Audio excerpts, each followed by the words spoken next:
minggu yang cerah. Kita berkumpul di rumah Tuhan. Kita mau memuji, kita mau menyembah Tuhan. Korban persembahan Tuhan, kita mau naikkan di hadapan Tuhan. Tapi sebelum saya mulai ibadah kita, saya mau share pagi hari ini.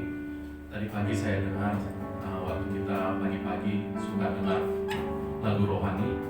Kemudian si penyanyinya bilang begini, bahwa pada saat kita menyembah, yang paling penting adalah ekspresi kita pada saat kita memuji dan menyembah Tuhan.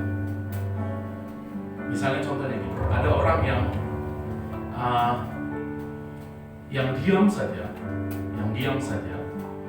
apapun yang terjadi di hidupnya dia diam aja, tanpa ekspresi sama sekali. Ada orang-orang yang seperti itu. Tapi pada saat dia mendapatkan rumah gratis, langsung dia wajahnya sumringah dan dia pengen berteriak. Dia teriak malah. Nah, itu membekas di hati saya. Karena saya pikir, waktu kita tahu bahwa Tuhan selamatkan kita, dan kita berkumpul di rumah Tuhan untuk memuji Dia, bagaimana ekspresi kita? Apakah kita duduk diam datar, seakan-akan tidak terjadi apa-apa? Ataukah kita mau berteriak, kita mau memuji Tuhan, kita luapkan perasaan kita? Yang paling penting adalah ekspresi kita di hadapan Raja itu. Amin Bapak Ibu. Mau kita lakukan memberikan ekspresi yang terbaik buat Raja kita. Mari kita berdoa. Bapa Allah kami yang kami sembah di dalam nama Tuhan kami Yesus Kristus. Terima kasih kami boleh berkumpul pada pagi hari ini di rumah-Mu Tuhan.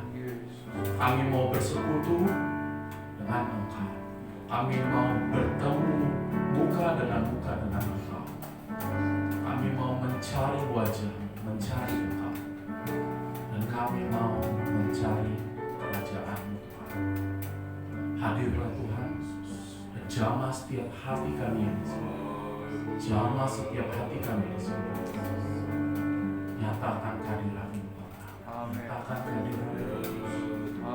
Ini kami berikan yang terbaik buat Engkau Raja kami, Yesus Kristus. Kami mau menyembah.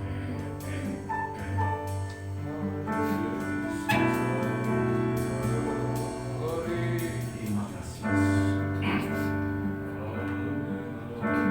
Satu hal yang ku rindu, berdiam di dalam rumah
semua kemurahan-Mu, dan menikmati Tuhan, dan menikmati semua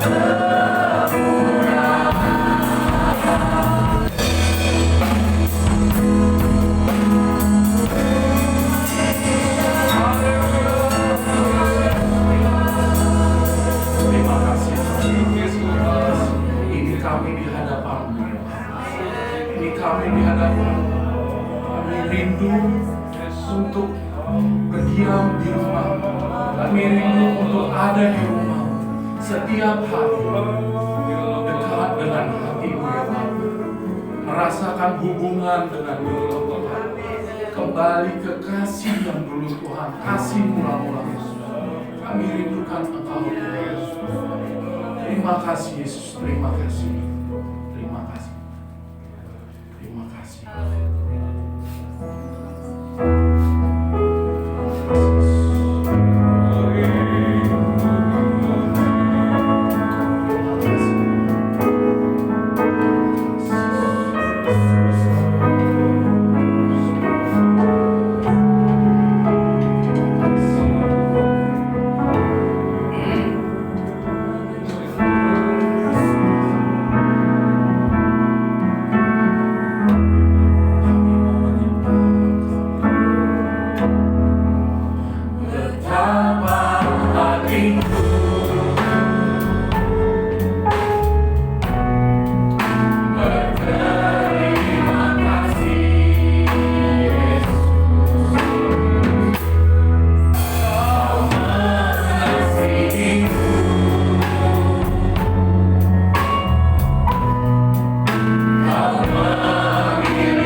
Terima kasih, terima kasih.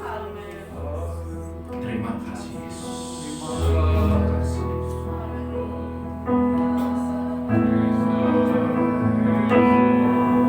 Terima kasih, terima kasih. Terima kasih. Bapak Ibu,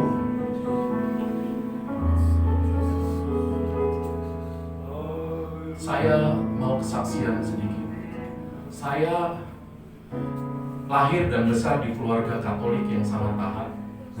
Dan kemudian tahun 2000 Tuhan jamah hati saya mengalami suatu persoalan yang begitu berat. Kemudian akhirnya saya menerima Tuhan Yesus sebagai Tuhan dan Juru Selamat, sebagai ungkapan pribadi saya. Pada saat saya menerima Tuhan, saya bisa merasakan suatu kasih yang luar biasa yang tidak bisa saya temukan sebelumnya. Dan rasanya ingin doa, ingin baca Alkitab. Dan puji Tuhan, Tuhan mengajarin banyak hal di masa-masa waktu awal-awal saya terima Tuhan. Tuhan mengajarin banyak hal dalam hidup saya. Rasanya seperti ingin dekat Tuhan terus, ingin doa terus, ingin menyembah Tuhan terus. Karena saya tahu bahwa Tuhan itu yang terindah dalam hidup kita. Tiada yang lain yang terindah, hanya Dia yang terindah. Saya bisa merasakan itu. Di saat saya masih muda, inginnya rasanya main, tapi di situ Tuhan jamah saya. Bagi teman-teman yang masih muda, saya dorong untuk kau temukan Tuhan Yesus. Luar biasa. Rasanya ingin seperti dekat dengan Tuhan terus, sembah Dia terus, ingin doa, baca Alkitab terus. Dan percayalah, itu tidak akan sia-sia. Tidak akan pernah sia-sia.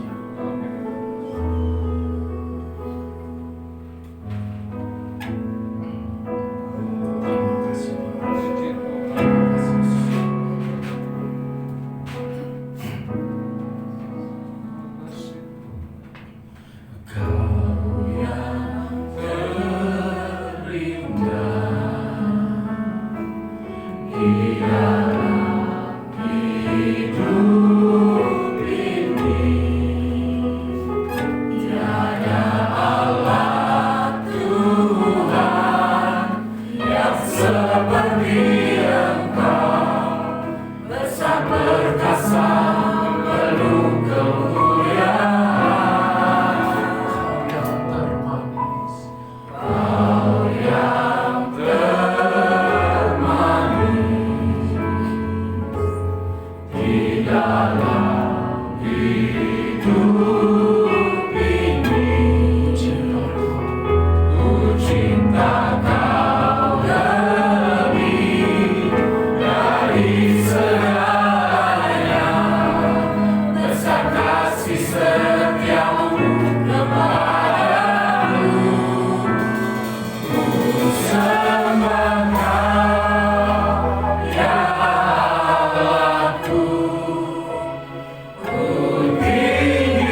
Terima kasih Tuhan, terima kasih, terima kasih.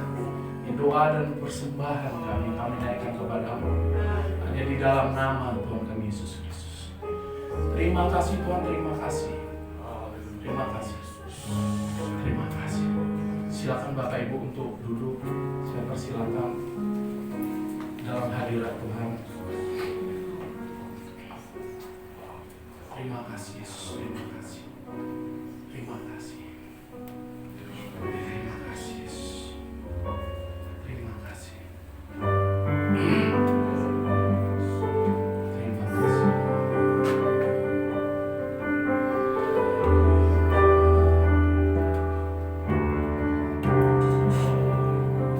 Haleluya. Yesus, ku cinta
Raja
dengan hanya bagi Tuhan saja, yang duduk di atas tahta putih yang besar dan penuh kemuliaan. Segala makhluk yang bernafas di bumi dan di surga memuliakan Engkau, menikmati keindahan hadirat-Mu pagi hari ini. Kami umat-umat-Mu, kami anak-anak ketebusan darah-Mu, kami ingin deeper in love, lebih dalam lagi di dalam Engkau, lebih dalam lagi di dalam hadirat-Mu. Karena di hadirat-Mu kami kuat, kami merasakan ketenangan. Hanya dekat Allah saja kami tenang, daripadanya lah keselamatan. Makasih Tuhan, sempurnakanlah ibadah kami dengan firman Allah yang akan kami dengar pada siang hari ini. Berbicara lewat hamba-Mu, bahkan lewat kami semua, kami mendapatkan sesuatu dari Tuhan pada pagi hari ini. Kami siap mendengar kebenaran firman-Mu di dalam nama Tuhan Yesus Kristus. Siap dengar firman Tuhan, katakan amin. Puji Tuhan, silakan duduk saudara.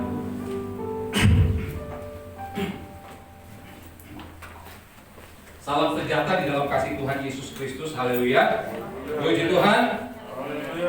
Salam Pantekosta dan salam sehat. Haleluya. Nah, hari ini hari spesial saudara ya. Spesial kenapa? Di tahun ini Gereja Pantekosta Indonesia merayakan satu abad, saudara ya, satu abad. Jadi ada di gereja beberapa di Indonesia, termasuk di Jawa Barat, Bekasi, kita juga merayakan. Tapi momentum yang paling indah adalah bagaimana kita ada di dalam hadirat Tuhan. Ada beberapa pelajaran yang kita harus belajar. So, satu abad sudah seberapa jauh kita ya. Alkitab di dalam Perjanjian Baru menuliskan bahwa kedewasaan iman kita tidak diukur dari seberapa lama kita iring Tuhan.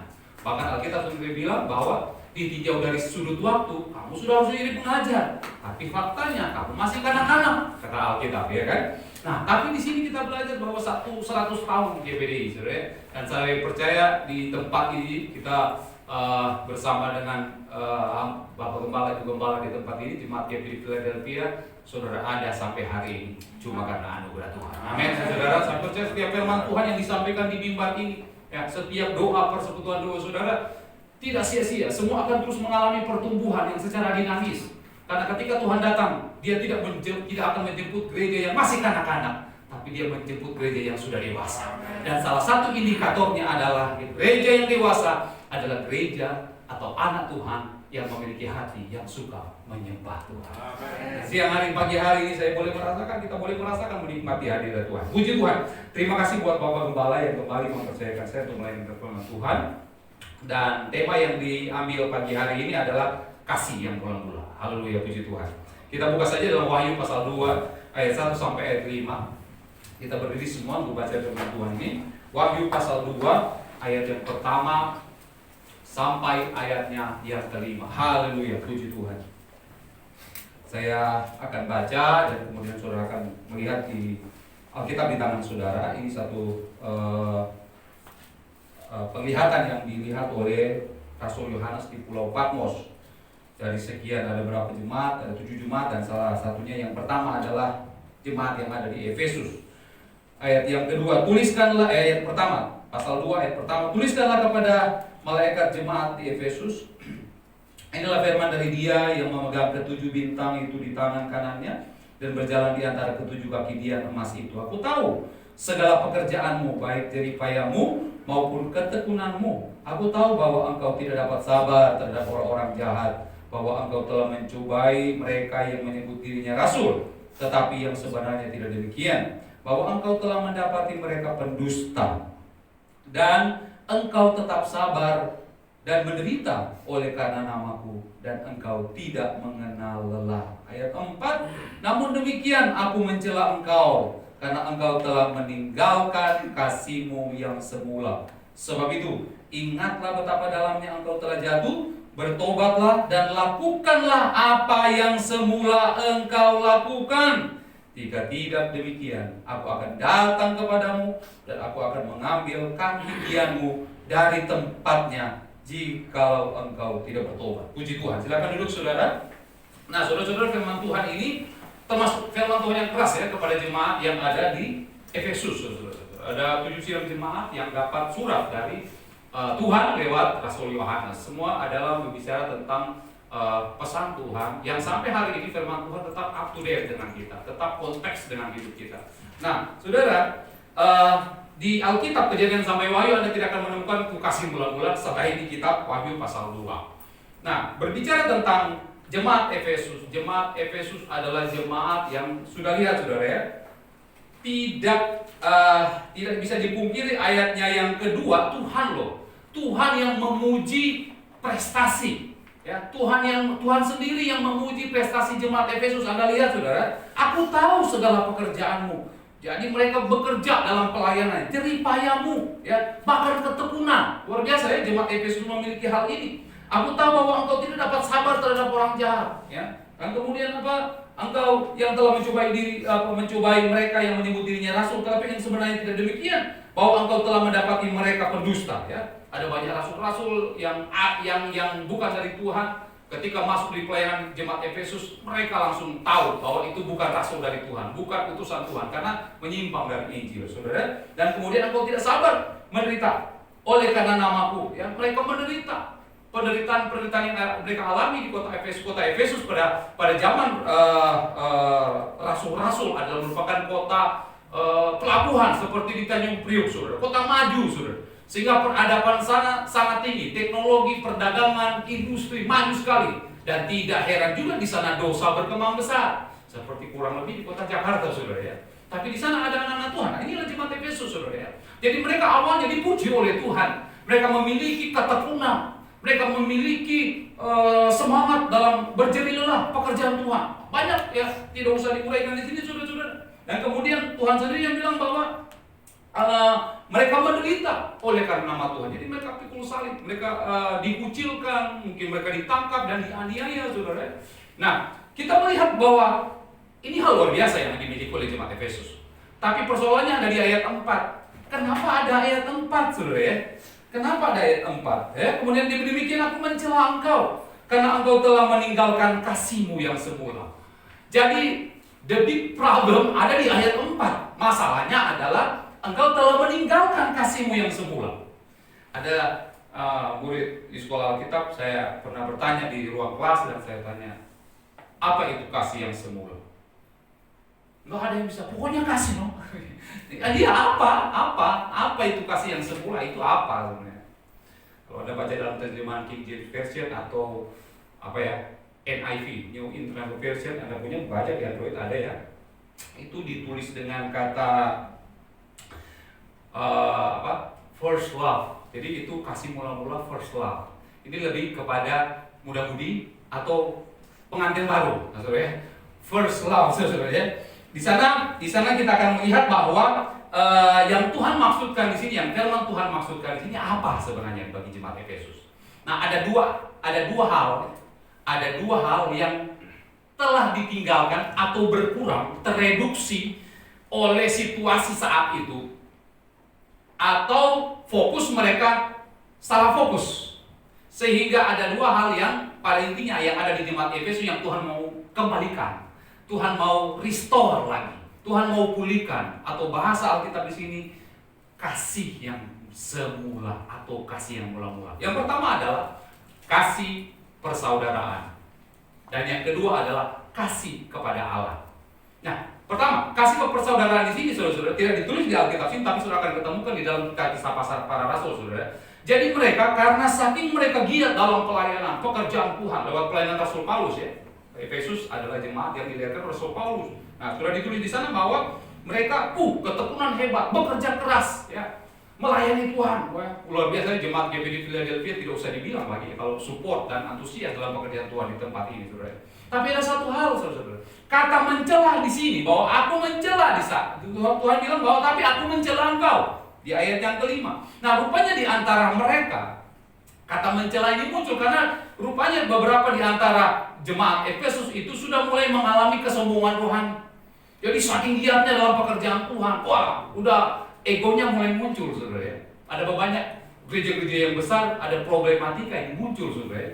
Wah, saya yang paling hebat, itu gereja maju. Aduh, pujian penyembahan jadi hebat karena saya, saudara ya. Nah, Jadi telah terjadi mulai pergesekan. Waduh, kalau saya kasihan cuma datang di gereja ya, cuma biasa-biasa aja, merasa minder. Sedangkan yang lain, wah kalau bukan saya, ada banyak kan begitu yang terjadi di gereja-gereja lain. Kalau di sini tidak ada, katakan amin. Amin, puji Tuhan. Nah, terjadi pergesekan dan hal itu misfokus saudara mereka. Padahal mereka berjihad, bertekun, bayar harga, menderita. Nah, tetapi ini Tuhan mau arahkan sampai Tuhan bilang aku mencela engkau, saudara. Terjadi mulai hubungan, jadi hubungan horizontal ya. Saya sudah pernah khotbah di sini bahwa salib itu terdiri dari dua garis yang bersinggungan, vertikal dan horizontal. Itulah daripada intisari Alkitab. Barang siapa yang mengasihi Bapa, inilah Alkitab, hukum yang terutama kata Alkitab, kasihlah Tuhan Allahmu dengan segenap akal budi, kekuatan dan segenap hati. Itu garis vertikal, manusia kepada Allah. Dan kemudian kasihilah sesama manusia seperti diri sendiri. Haleluya. Itu horizontal, bro. Terbentuklah salib. Jadi sempurna. Nah, ini yang Tuhan ingin kembalikan. Nah, persoalannya adalah, nah mari langsung saja kepada ayat. Kalau ayat tadi kan sudah tahu. Jadi saya ambil aja Markus pasal 12 ayat 30. Mari kita lihat. Hal-hal yang kemudian kasih yang semula ini yang ditinggalkan oleh jemaat Efesus. Markus pasal 12. Markus pasal 12 ayat 30. Ayat 30 saya bacakan. Kasihilah Tuhan Allahmu dengan segenap hatimu, dan dengan segenap jiwamu, dan dengan segenap akal budimu, dan dengan segenap kekuatanmu. Dan hukum yang kedua ialah apa? Baca jemaat Tuhan. Sesama manusia seperti dirimu sendiri. Tidak ada hukum lain yang lebih utama daripada kedua hukum ini. Ya, satu ayat lagi kita baca, 1 Yohanes pasal 4 ayat 20. 1 Yohanes 4 ayat yang ke-20. Nah, ini yang ditinggalkan oleh jemaat Efesus. Kasih mula-mula yang Tuhan mau ada kembali dalam jemaat Efesus. Nah, kita baca 2, 3. Jikalau seorang berkata, aku mengasihi Allah, dan ia membenci saudaranya, maka ia adalah pendusta. Karena barang siapa tidak mengasihi saudaranya yang dilihatnya, tidak mungkin ia mengasihi Allah yang tidak. 21. Dan perintah ini kita terima dari Dia, barang siapa mengasihi Allah, Dia harus juga mengasihi saudaranya. Nah, ini yang hilang di jemaat Efesus. Kasih mula-mula, padahal hebat pekerjaan Tuhan, hebat support mereka, totalitas mereka, jeripaya mereka ya. Berhadapan dengan pengajar-pengajar palsu luar biasa. Tetapi ada hal yang fundamental yang ingin Tuhan kembalikan. Antara sesama mereka yang Tuhan ingin restore, ingin pulihkan, dan hubungan mereka dengan Tuhan. Nah, apa mereka udah bertekun, mereka udah berikan dengan Tuhan, lalu apa? Apa yang Tuhan mau hubungan mereka dengan Tuhan? Nah, rupanya karena kegiatan mereka, ya, kesibukan mereka dalam pekerjaan Tuhan, katakan pekerjaan Tuhan, mereka sudah lupa membangun hubungan seperti yang kita lakukan tadi. Adalah mengambil the best part in the presence of God, mengambil bagian yang terbaik di kaki Tuhan. Kita akan ketemukan nanti sebentar ayatnya bahwa Tuhan memberikan hal yang istimewa di posisi itu, saudara ya, di posisi itu. Nah, supaya jemaat bisa mengerti ya secara cepat, karena saya berikan waktu 20 menit. Nah, mari kita lihat bersama-sama. Coba tampilkan grafik ini. Saya akan berbicara tentang bagaimana sih supaya kita dapat bisa memulihkan, mengembalikan kasih yang mula-mula. Dan saya berdoa supaya firman Tuhan ini semakin kuat di tengah-tengah jemaat GP di Philadelphia. Pesan apa yang ingin Tuhan sampaikan saudara? Saya percaya saudara tidak bisa saudara, ketekunan saudara ya. Pekerjaan Tuhan saudara support sekali di sini. Tapi ingin ketika Tuhan sampaikan ini pesan, khotbah tema yang diberikan oleh Bapak Gembala, berarti ada sesuatu yang Tuhan inginkan, atau ada sesuatu yang ingin Tuhan supaya improvement, tingkatkan lagi, berhubung kedatangan Tuhan tidak lama lagi. Katakan amin, saudara. Nah, solusinya saudara, saya akan memberikan dalam suatu pelajaran singkat saja. Ini dia, Tabernakel Musa atau Kemah Musa. Kita akan ketemukan bahwa ini adalah merupakan perintah Tuhan kepada kepada orang Israel lewat Musa.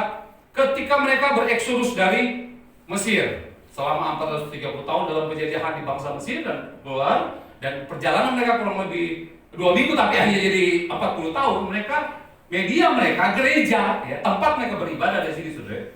Nah, di sebelah sini ada 3 suku, ada 3, 6, 9 ya, ada 3 suku sebelah timur, barat, utara dan selatan. Dan di tengah-tengahnya adalah Tabernakel Musa atau Kemah Musa. Dan Kemah Musa ini sistemnya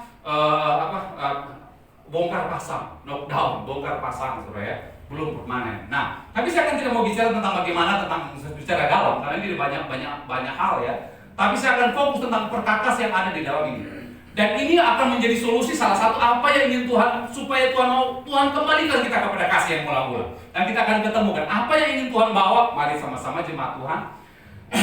Jadi ini tabernakel Musa itu terdiri dari tiga halaman utama, 3 ruang utama. Pertama halaman, ini saudara halaman. Nah ini halaman itu ada 2 perkakas, mesbah korban bakaran dan mesbah kolam pembasuhan. Mesbah korban bakaran itu berbicara pertobatan, jadi itu binatang yang telah dibunuh, dipersembahkan Tuhan, dibakar sini. Kemudian oleh imam itu berbicara pertobatan. Kalau di sini ada 4 tiang, tapi saya sudah dipotong. 4 tiang ini pintu masuk itu berbicara 4 Injil, artinya penginjilan. Sebab itu ada penginjilan, ada bertobat. Dari mana orang bisa mendengar firman Tuhan? Kalau tidak, dari mana orang bisa bertobat, tahu Tuhan? Kalau tidak, dengar firman Tuhan. Nah, mari kita lihat di sini. Yang kemudian itu langsung saja ke ruang suci, ruang suci. Nah di ruang suci sana ada 3 perkakas, ada 3 alat utama, kaki dian atau pelita emas. Kemudian di sebelahnya ada meja roti. Meja roti itu ada 2 tumpuk roti 6 dan 6. Dan kemudian yang paling berbatasan dengan ruang suci itu mesbah dupa. Itu dibawa kemenyan dan mau dibakar di sana sehingga berbau harum. Dan kemudian itu ada tirai dan di ujungnya ada ruang maha kudus. Yang perkakasnya cuma satu-satunya, yaitu mesbah tabut Allah. Nah, ini persoalannya ini, so tidak ada lagi. Model penyembahan begini so tidak ada lagi. Karena ada satu ayat saya tidak tulis di sini, saya tidak bawa dalam tulisan referensi khotbah, tapi saya akan cuplik saja bahwa Tuhan berkata kepada Daud, karena ini kan Musa kan, turun kepada Daud, Daud tidak lagi meneruskan pola penyembahan seperti ini. Sudah tidak lagi. Nah, karena Tuhan bilang apa? Aku akan memulihkan pondok Daud. Daud membuat tabernakel Daudnya sendiri, yaitu di mana ini perkakas sudah ada, saudara-saudara. Tapi tinggal yang tabut Allah. Dan sistemnya saya tidak gambarkan kita. Yang sistemnya itu semua raja menteri itu berkeliling dan tabut Allah di tengah-tengah. Tidak ada sistem begini. Dan ini cuma berada di zaman Musa, zaman Taurat, saudara. Nah, kenapa? Karena kita akan melihat di sini bahwa yang menjadi sentral adalah tabut Allah. Di dalam tabut Allah itu berbicara kehadiran Tuhan. Orang Israel tidak bisa pindah ke satu tempat kalau tidak ada ini tabut, saudara. Tiang api siang hari, tiang api malam hari, tiang awan siang hari. Kalau tiang awan tidak jalan, mereka tidak bisa pindah, saudara. Nah, saya akan bahas fokus, tidak usah bicara tentang halaman ini, saudara. Karena di dalam kita bahwa Tuhan perintahkan kepada malaikat, halaman ukurlah bait Allah, ini dia. Tapi kecualikan pelataran, ini dia. Pelataran itu halaman, enggak usah diukur. Jadi jemaat Tuhan, jangan cuma bertahan di halaman, saudara. Jangan cuma di bertobat di kemudian kolam kosong bicara baptisan air, saudara. Jangan cuma di situ karena air tidak diukur kata Alkitab, ya. Karena akan diinjak oleh bangsa-bangsa. Kata diinjak oleh bangsa-bangsa itulah zaman antikris, saudara. Ada pelajaran nanti hamba Tuhan, nanti Bapak Gembala yang jelaskan. Nah, jadi di sini fokus kepada ruang suci. Nah, ruang suci ada 3 perkakas, saudara-saudara.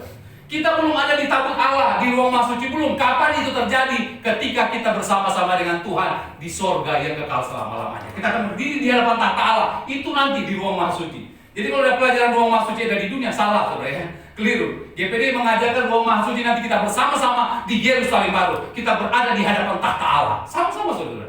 Tapi manusia kita sekarang ada di ini, ruang suci yang ada 3 perkakas, mesbah roti, kaki dian dan mesbah dupa.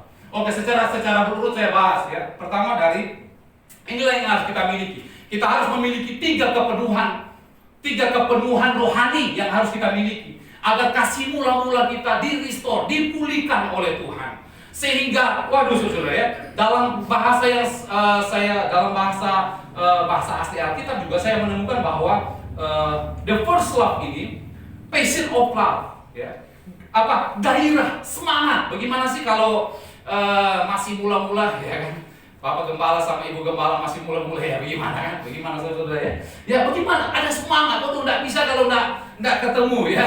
Kalau zaman saya masih pacaran dulu, saudara, kalau sekarang kan, wah, kalau sudah zaman Iren sekarang kan sudah tancang gitu ya. Kalau zaman dulu masih ada tuh kertas warna-warni bau harum. Nah, ibu tahu itu kan? Itu sudah cinta zaman dulu begitu, saudara. Waduh, kalau mau terima itu kayak mau terima uang wesel paket jutaan, saudara.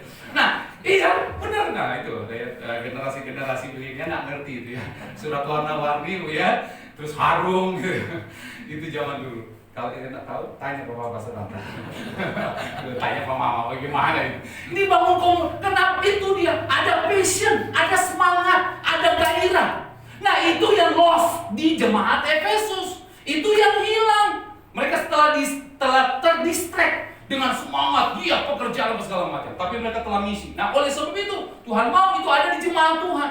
Tuhan mau ada di gereja. Sebab itu saya bahas dengan saya pakai kata, ada 3 kepenuhan yang ada di ruang masuk kita belajar tentang Tabernakel Musa yang harus kita miliki agar kita kembali kepada kasih yang ulang-ulang. Berdasarkan ini, yang pertama adalah meja yang sebelah kanan, meja pertunjukan, meja roti pertunjukan. Itu berbicara tentang apa? Kepenuhan firman Allah. 1 Tesalonika pasal 2 ayat 13. Saya minta tolong asis daripada Irene untuk bantu saya baca ayatnya supaya cepat. 1 Tesalonika pasal 2 ayat 13. Jadi apa yang harus kita butuhkan untuk kembali kepada kasih pengamulan? Ini dia. Kita harus memiliki apa? Baca, tidak? Tolong. 1 Tesalonika 2 ayat 13. 1 Tesalonika 2 ayat 13. Ini yang pertama, kita harus memiliki kepenuhan firman. Jadi bukan cuma biasa-biasa tapi kepenuhan firman. Dapat? Ya baca, tolong. 1 Tesalonika 2 ayat 13. 1 Tesalonika 2 ayat 13. Ya. Dan karena itulah kami tidak putus-putusnya mengucap syukur juga kepada Allah, sebab kamu telah menerima firman Allah yang kami beritakan itu. Sebab kamu telah menerima firman Allah yang kami beritakan itu. Bukan sebagai perkataan manusia, Ya. tetapi dan memang sungguh-sungguh demikian sebagai firman Allah yang bekerja juga di dalam kamu yang percaya. Yang percaya. Katakan amin jemaat. Firman Tuhan yang diterima oleh jemaat, oleh Rasul Paulus yang katakan ini. Bahkan jemaat saudara semua di tempat ini dalam pelayanan GPD Philadelphia di tempat ini adalah ini firman bukan perkataan manusia. Oke, Bapak Gembala, Ibu Gembala, kami hamba betul, kami cuma manusia. Kami ini cuma alat. Tapi sumber firman adalah Tuhan sendiri. Dan hari-hari ini Tuhan mau supaya jemaat, supaya saudara dan saya, haleluya. Jangan terlalu terpusing dengan berita-berita di TV, saudara, haleluya. Penggenapan firman Allah itu semua, saudara. Heboh kemarin di Manado, ya. Heboh kemarin di Manado mereka bikin seminar tentang vaksin dan 666. Kalau kami dibahas, saya bilang begini, wah, kenapa harus ada seminar seperti itu? Ya supaya katakan ada yang bilang bahwa vaksin ini dari antikris. Saya bilang satu aja, saudara. Kalau itu zaman antikris berlaku, itu orang-orang yang sudah penuh Roh Kudus sudah tersinggung, sudah tidak dari bumi. Itu dia, saudara. Itu dari apa yang dari pemerintah, itu berarti dari Tuhan. Makanya, nah model seperti ini kita harus mengerti, saudara ya. Kenapa? Karena kurangnya pemahaman firman Allah, Nah, oleh sebab itu jemaat Tuhan, untuk kita dapat bagaimana kita kembali kepada kasih mula-mula, firman Allah harus penuh dalam hidup kita. Sungguh-sungguh, kata Alkitab tadi bilang apa? Sungguh-sungguh, bukan dengan perkataan manusia, tapi kita alami itu di dalam kehidupan perkataan Allah itu sendiri. Bahasa Allah, bahasa lainnya adalah alamilah firman Allah dalam kehidupan kita. Saudara mau alami firman Tuhan lagi, saudara kan? Alami kepenuhan firman. Jadi kalau kata kepenuhan ini berbicara proses. Kepenuhan ini bukan sesuatu yang sudah selesai. Artinya Anda akan terus haus, lapar akan kebenaran firman Tuhan. Yang kedua, mana yang gambar tadi? Tampilin gambar aja tadi. Yang kedua, kita tolong lagi. Efesus 1 ayat 13 sampai 14. Efesus 1. Sekarang kita berbicara tentang kaki dia. Efesus 1 ayat 13 sampai 14. Baca. Efesus 1 ayat yang ke-13 ayat 14. Efesus 1 ayat 13 dan 14. Ya. Di dalam Dia kamu juga, karena kamu telah mendengar firman kebenaran, Ya. yaitu Injil keselamatanmu. Di dalam Dia kamu juga, ketika kamu percaya, dimeteraikan dengan Roh Kudus yang dijanjikan itu. Ya.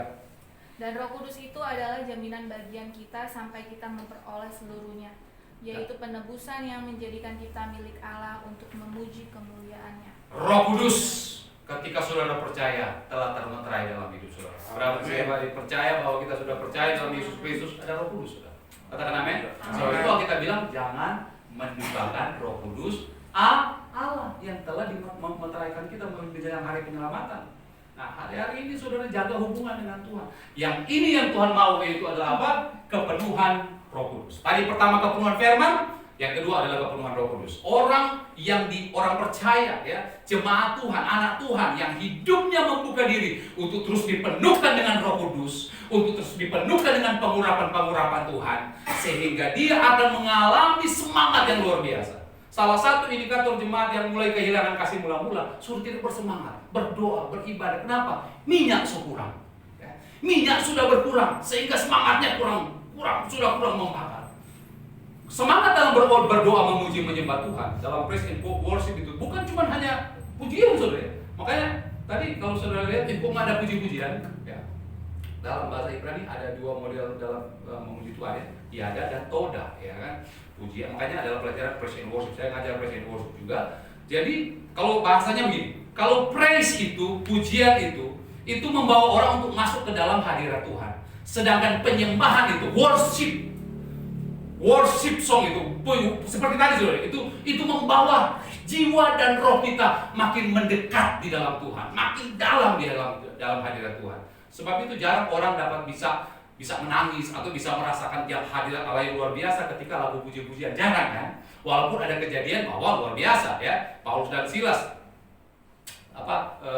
penjara bisa terbuka ya. Orang Israel, bangsa Yehuda, 2 Tawarik pasal 20, mereka diberikan kemenangan yang luar biasa ketika mereka memuji menyembah Tuhan. Tapi hal dalam menyembah Tuhan ini saudara ya, bahwa ada di dalam Roh Kudus. Ketika ada Roh Kudus, kerinduan kita untuk menyembah, kerinduan kita untuk berdoa itu semakin tinggi. Kerinduan kita untuk makin mengenal Tuhan lebih dalam. Karena apa? Ada Roh Kudus yang membawa hidup kita, yang membakar semangat kita. Makanya itu bagian itu lihat, ada 7 pelita dan di atasnya ada api. Dan di bawahnya jangan lupa, api itu tidak nyala sendiri saudara. Dia nggak pakai baterai, tapi sumber minyaknya itu source-nya adalah energinya ada dari minyak. Minyak ini selalu berbicara pengurapan. Ada terus pengurapan. Biarlah kepenuhan Roh Kudus memenuhi hidup saudara sebagai orang percaya yang telah dimeteraikan oleh Roh Kudus sampai kita memperoleh seluruhnya. Karena Roh Kudus itu jaminan bagi kita untuk memperoleh seluruhnya. Katakan amin. Apa seluruhnya? Berkat di dunia ini, bakal berkat di surga. Nama saudara dan saya telah tercatat dalam buku kehidupan. Roh Kudus yang menjamin itu untuk membawa kita kepada segala jalan kebenaran. Katakan amin. Tapi ingat saudara, Roh Kudus itu bukan robot. Dia menjadikan kita dengan remote. Tidak. Roh Kudus itu memberikan kita free will. Dia menunjukkan kita untuk mengikuti jalannya, kehendaknya Tuhan. Tapi terserah kita. Kalau hati kita mau membelok, hati kita tidak mau taat, ya jangan salahkan saudara. Sebab itu banyak orang Kristen kehidupannya menjadi kehidupan yang hancur, kehidupan yang biasa-biasa. Artis-artis orang Kristen kok mereka bisa bercerai, public figure. Kenapa saudara ya? Banyak anak-anak Tuhan juga yang sudah lama itu. Kenapa? Karena itu enggak memiliki kepenuhan Roh Kudus. Di Mark Philadelphia, alami kepenuhan firman, alami kepenuhan Roh Kudus. Yang terakhir saudara, yang terakhir ini. Yang terakhir, Yohanes pasal 4 ayat 23 sampai 24. Ya, pemain musik ke depan. Minta tolong. Yohanes pasal 4 ayat 23. Yang keempat, yang ketiga saudara, yang terakhir. Ini dia, kita bicara tentang mesbah dupa. Ada apa ini mesbah dupa? Tadi pertama kepenuhan firman, kemudian pelita emas kaki kepenuhan Roh Kudus, dan yang ketiga adalah Yohanes 4 ayat 23. Silakan. Yohanes 4 ayat 23 sampai 24. Sampai 24. Tetapi saatnya akan datang dan sudah tiba sekarang bahwa penyembah-penyembah benar akan menyembah Bapa dalam roh dan kebenaran. Sebab Bapa menghendaki penyembah-penyembah demikian. Allah itu roh, dan barang siapa menyembah Dia harus menyembahnya dalam roh dan kebenaran. Yang setuju dan yang mau katakan amin. Amin. Sekaranglah Allah mencari penyembah-penyembah yang mau menyembah Bapa dalam roh dan kebenaran. Dalam roh itu kan kepenuhan Roh Kudus, kebenaran, kepenuhan firman. Itu yang genap ini yang Tuhan cari supaya kasih kita semakin dipulihkan oleh Tuhan. Terakhir saudara, Lukas pasal 10 ayat 38 sampai 42. Tolong kasih diri saya. Lukas pasal 10 ayat 38 saudara sampai 38. Haleluya. Lukas pasal 10 ayat 38. Saya bacakan saudara. Ya ini yang Tuhan mau supaya kita kembali dipulihkan dalam kasih kita mula-mula. Kepenuhan firman, kepenuhan Roh Kudus, dan ini dia yang ketiga, mesbah dupa. Ketika Yesus dan murid-muridnya dalam perjalanan, Lukas pasal 10 ayat 38. Tibalah ia di sebuah kampung seorang perempuan yang bernama Maria. Marta menerima dia di rumahnya. Perempuan itu mempunyai seorang saudara yang bernama Maria. Maria ini duduk dekat kaki Tuhan dan terus mendengarkan perkataannya. Ingat ya, Maria ini duduk dekat kaki Tuhan dan terus mendengarkan perkataannya. Ayat 40. Sedang Marta sibuk sekali melayani, seperti jemaat Efesus tadi saudara ya. Sibuk sekali melayani. Ia mendekati Yesus dan berkata, Tuhan, tidakkah engkau peduli bahwa saudaraku membiarkan aku melayani seorang diri? Suruhlah dia membantu aku. Ayat 41. Tetapi Tuhan menjawabnya, Marta, Marta, engkau khawatir dan menyusahkan diri dengan banyak perkara. Ayat 42. Dengan baik jemaat Tuhan, tetapi hanya satu saja yang perlu. Dengan baik, Maria telah memilih bagian yang terbaik yang tidak akan diambil daripadanya. Yang ketiga adalah berbicara kepeduhan doa, pujian, dan penyembahan di kaki Tuhan. Haleluya. Semakinlah jemaat Tuhan kita memiliki hal ini yang Tuhan mau, supaya kasih kita, kasih mula-mula kita ada terus di dalam Tuhan. Semangat, gairah, passion kita akan kebenaran firman, akan persekutuan dengan Roh Kudus, akan pujian, penyembahan, dan doa. Haleluya. Saya tahu di sini ada tim pendoa yang membuat ini pelayanan maju dan maju. Pertahankan saudara-saudara. Kalau udah mulai kurang, kalau firman Tuhan datang, oh berarti harus kembali saudara. Semangat. Saudara datang di sini bukan program gereja, tapi kebutuhan saudara dengan Tuhan. Ya, seperti Maria saudara-saudara. Marta dia protes, Tuhan saya membantu pelayanan, ini kan pelayanan. Tapi Tuhan bilang apa? Nggak masalah. Membantu pekerjaan itu nggak masalah. Tapi Maria telah mengambil bagian yang terbaik di kaki Tuhan. Dikatakan Alkitab, dia duduk di dekat kaki Tuhan dan mendengarkan suara Tuhan. Jadi yang Tuhan mau, hati daripada Yesus adalah hubungan kita dengan Tuhan. Di apapun pekerjaan saudara, jangan sampai mendistract kita untuk menjauhkan kita dalam hubungan kita dengan Tuhan.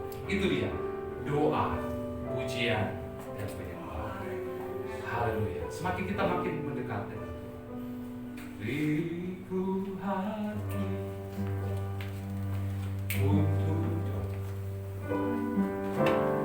dari jemaat ini.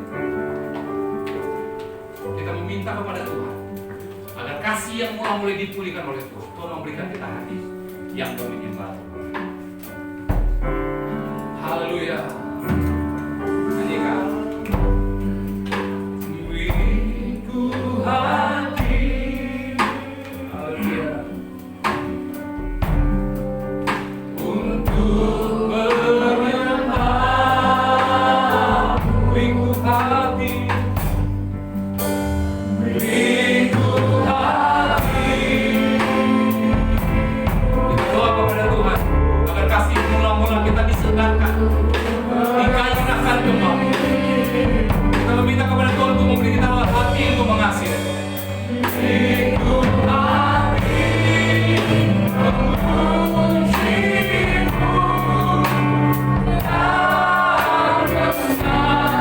mengasihi Engkau seperti Maria yang datang mengubah. Mari kita doa kepada Tuhan lewat pujian ini agar kasih mula-mula yang disegarkan oleh Tuhan, dikairkan oleh Tuhan. Mari kita pujian berikan Tuhan. Haleluya.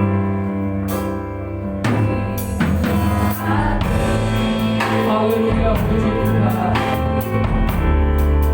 Untuk menyembah, beriku hati, beriku hati,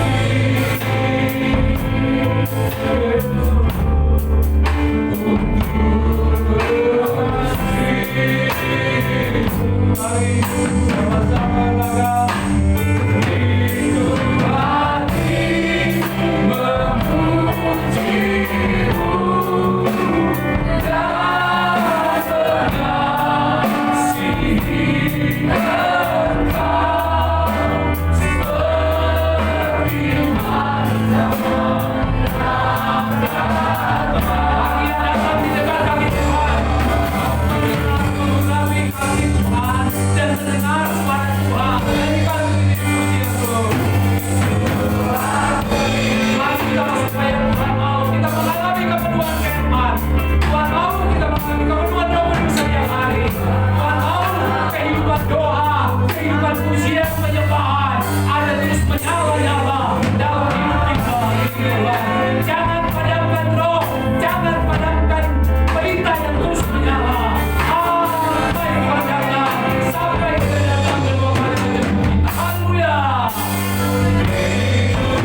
hari ini Gereja Pantekosta Indonesia masuk pada 100 tahun lewat pelayanan hamba-hamba Tuhan yang datang, yang diperintahkan oleh Roh Kudus untuk melayani kita, bangsa Indonesia. Ini bukan mudah, saudara. Saya ingat cerita mama saya, opa saya, ketika GPDI mulai masuk sampai ke daerah-daerah di mana mereka beribadah. Mereka dilempar oleh sesama orang Kristen. Ketika mereka berjalan, mereka diteriaki, difitnah, diledekin dengan segala macam bahasa-bahasa yang tidak mengenakan. Tapi 100 tahun berjalan, GPD tetap eksis di Indonesia. Haleluya. Gereja GPD dia berada sampai di pelosok-pelosok Aceh yang terkenal dengan sulitnya masuk Injil. Tapi di sana ada orang-orang GPDI, ada hamba-hamba Tuhan yang sampai di pedalaman-pedalaman. Ada hamba-hamba Tuhan yang ada di perkebunan sawit. Mereka melayani karyawan 2-3 orang. Mereka tidak mengeluh, mereka tetap melayani Tuhan. Mantan pengerja kita di tempat ini, dia ada di Kalimantan Selatan. Ketika saya bertanya, kamu melayani di mana? Saya melayani di perkebunan kelapa sawit. Apabila karyawan yang Kristen pulang, saya tidak ada jemaah. Kamu punya gereja? Tidak. Saya hanya numpang di mes pegawai-pegawai kelapa sawit. Saudara yang saya kasih dalam Tuhan, kami GPDI tidak dibekali dengan dana yang besar. Ketika kami melayani, kami hanya dibekali dengan doa, dengan pengurapan, dengan kuasa Roh Kudus. Kami pergi melayani dengan iman. Kami melangkah dan melangkah. Tapi kami mau bertahan dalam pelayanan. Ada banyak hamba-hamba Tuhan di hutan-hutan, hamba-hamba Tuhan yang ada di pedesaan. Hanya kuasa Roh Kudus. Amin. Hanya karena kuasa Roh Kudus. Amin. Puji Tuhan. Kami boleh bertahan sampai hari ini. Yes. Gereja GPD tidak mengandalkan hal materi semata. Tidak mengandalkan berapa banyak duit investasi. Tapi gereja GPD mengandalkan Roh Kudus. Mengandalkan Roh Kudus. Mengandalkan Roh Kudus. Dan itulah yang membuat kami bertahan.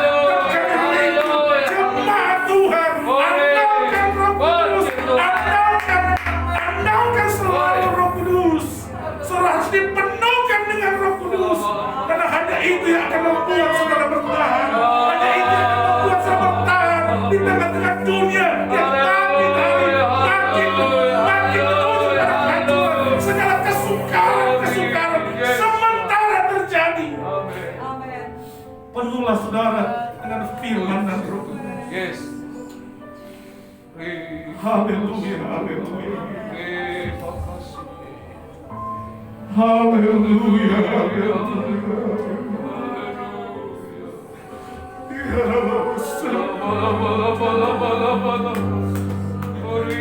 Curahkan Roh Kudus. Haleluya. Curahkan Roh Kudus. Glory, haleluya.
gereja yang penuh dengan Roh Kudus.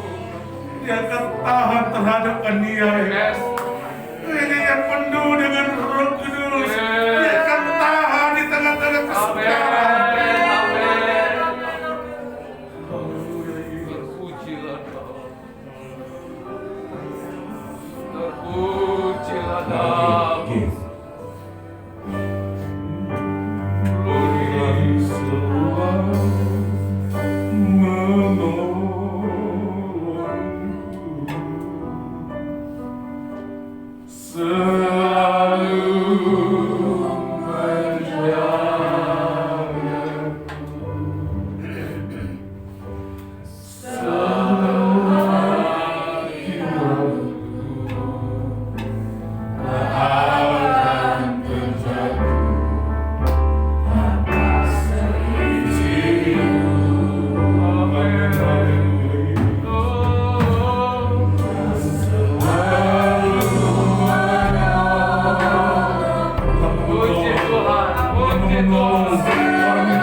Dalam memperingati 100 tahun GPD di tengah-tengah bangsa ini, kami menaikkan pujian syukur kepada Engkau.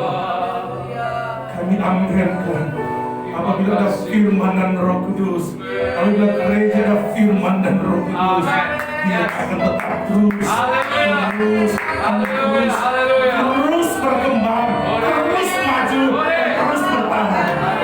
Dan kami mohon itu tidak boleh hilang dari gereja kami, sehingga kami akan menemukan apabila tahun-tahun selanjutnya gereja kami makin bertumbuh, dibangun di dalam kekuatan firman dan Roh Kudus. Terima kasih, berkati pimpinan-pimpinan kami, berkati hamba-hamba Tuhan yang melayani di pelosok-pelosok. Mungkin mereka berkekurangan, Tuhan. Ada saat mereka tidak makan, tapi mereka bertahan karena panggilan. Tolong mereka, Tuhan. Berkati mereka. Berkati mereka, Tuhan. Berkati mereka, Tuhan, dalam nama Yesus. Supaya jiwa diselamatkan. Terima kasih, berkati seluruh jemaat Tuhan. Berkati dengan berkat-berkat.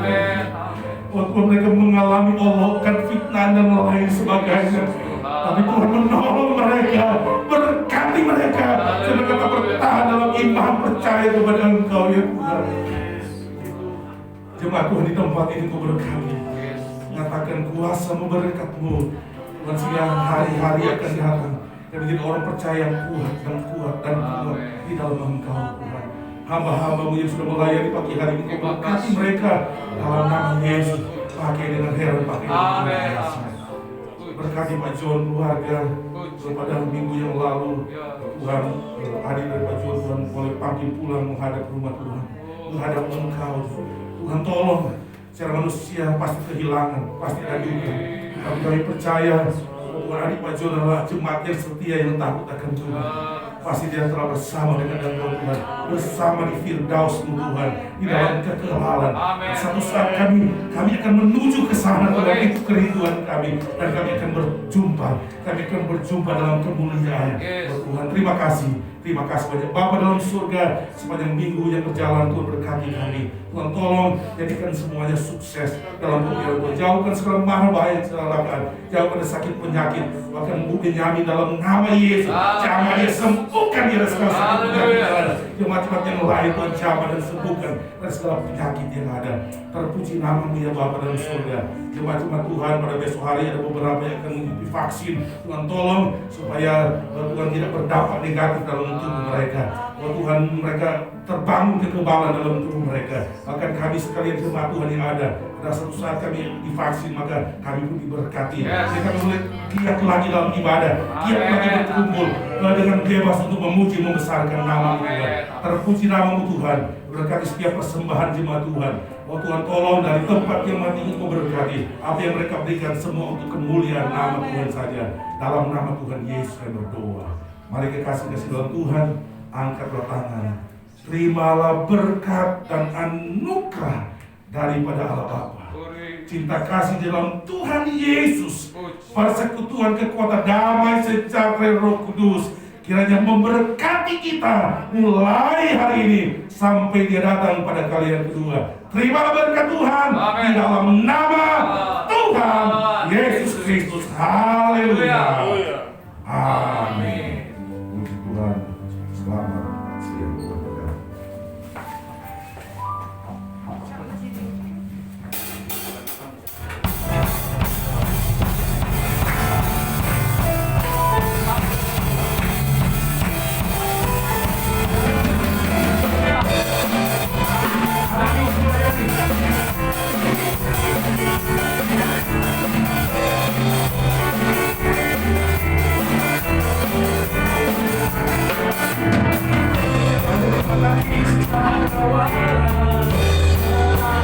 Jalan